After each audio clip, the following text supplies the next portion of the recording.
Madame, Monsieur, bonjour et bienvenue dans notre édition de 13 heures. C'est un événement unique qui s'est déroulé hier dans la maison d'arrêt de Vars, Grenoble, dans l'Isère. Un détenu a été tué par balle par un sniper situé en dehors de la prison et un autre détenu a été blessé par balle aussi.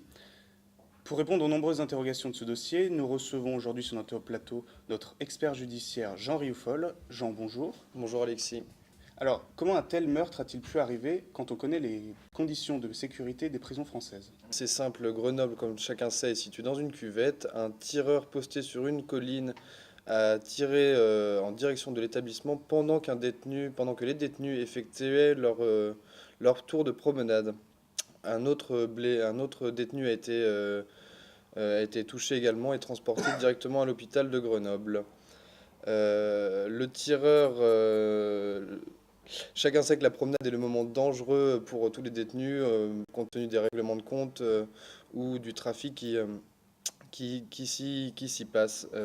Sauf que là, la balle administrée a été tirée en dehors de l'établissement.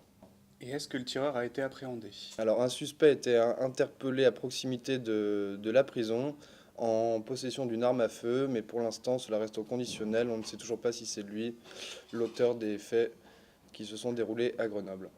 Et la situation a dégénéré par la suite. On retrouve Anthony Perel, notre envoyé spécial, devant la maison d'arrêt de Vars. Anthony, il y aurait eu des heurts entre les détenus et les gardiens au sein même de la prison. Effectivement, Alexis. Hier, ces incidents ont provoqué un début d'incendie dans l'enceinte de la prison, un incendie de courte durée et sans conséquence. Vous l'aurez compris, ce meurtre a donc été suivi d'émeutes dans la maison d'arrêt de Vars, où plusieurs dizaines de gendarmes ont été déployés sur place. Les détenus ont d'abord refusé de réintégrer leurs cellules.